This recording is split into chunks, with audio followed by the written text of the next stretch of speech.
My name is Brenda Parra, and I'll be summarizing some of the readings for the Administration of School Personnel and Services class.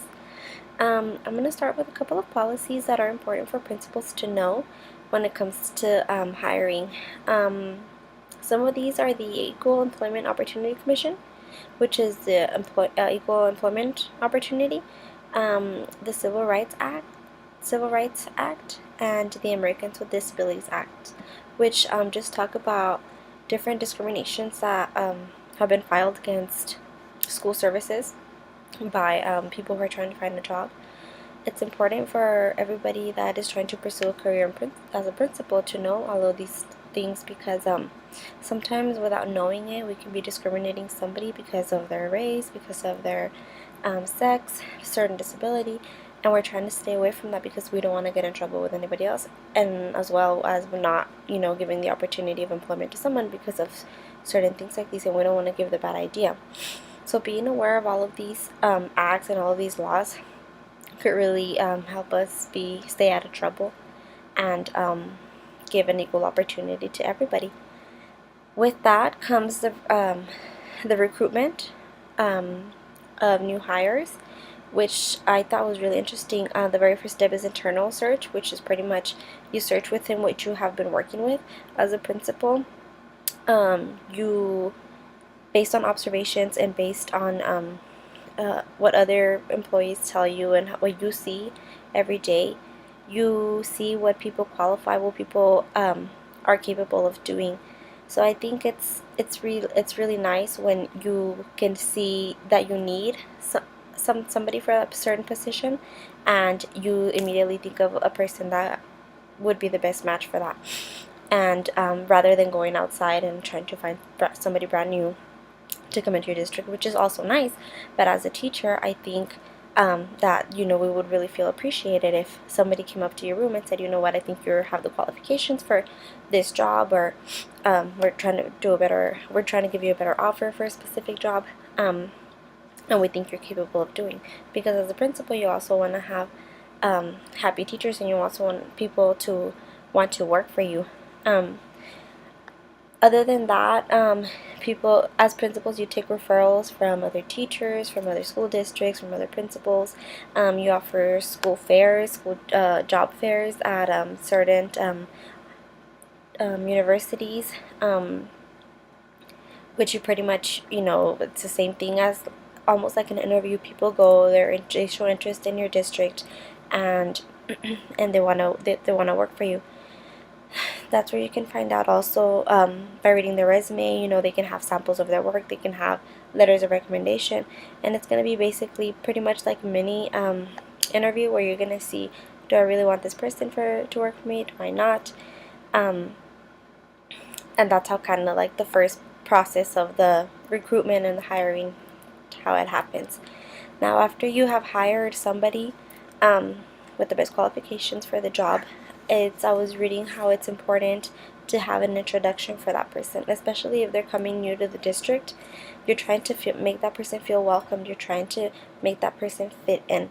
I think it's essential because especially for young employees like me who are seeking an opportunity. A lot of school districts are looking for experienced people, and being young and being straight out of college,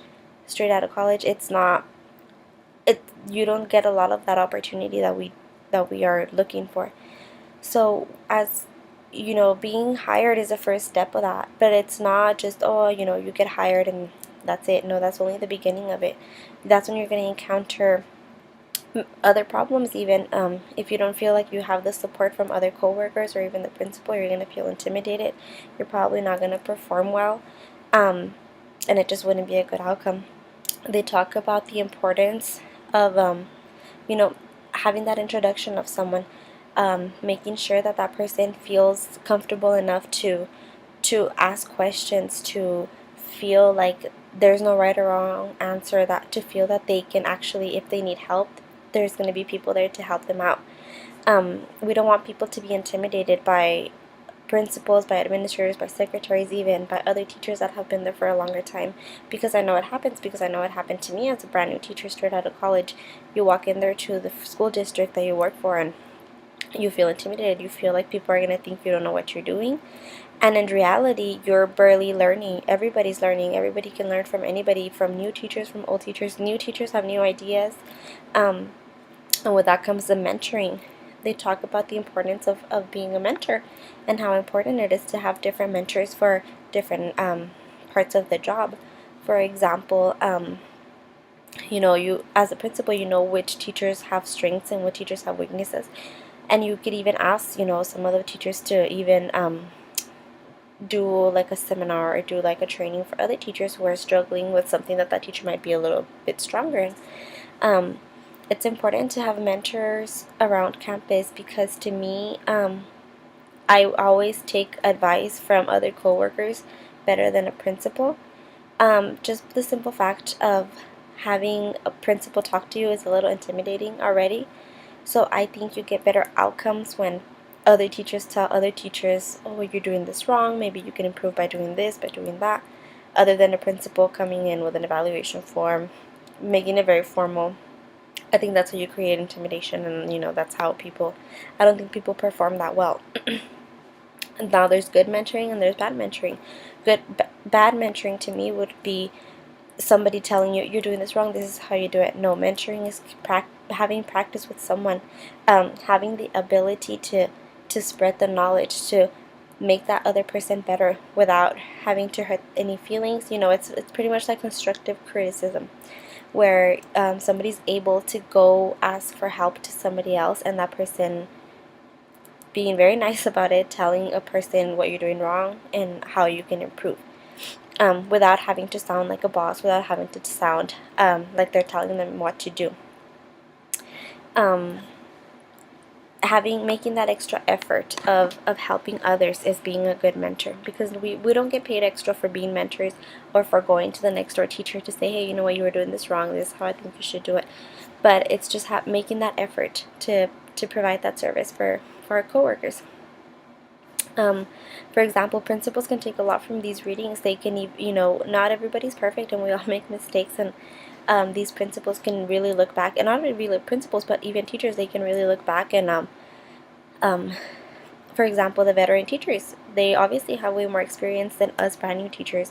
They can come out with all those years of experiences and become even better mentors. They can even learn how to become better mentors as well as principals. They can also do the same kind of mentoring for others. They can even have to go back to these acts to determine what's discrimination. What am I doing wrong? Have I discriminated against someone already? Because as teachers and as principals and working with children, we are constantly learning. There's no such thing as reading a book 20 years ago and never reading it again.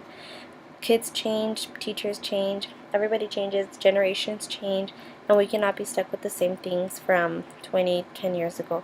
We constantly have to be learning, and we learn from books, we learn from teachers, we learn from new students, we learn from parents. There's many, many resources that we need to use to learn more. Because at the end of the day, we're not there to be better than other teachers, we're not there to be better than other schools, we're not there to be better than other principals. We're there to make these kids' education successful, and for them to have a good experience in the school systems.